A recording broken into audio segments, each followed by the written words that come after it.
فتول عنهم يوم يدعو الداع إلى شيء نكر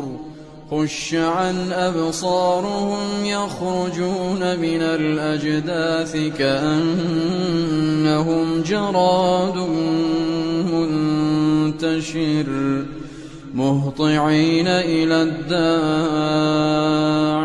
يقول الكافرون هذا يوم عسير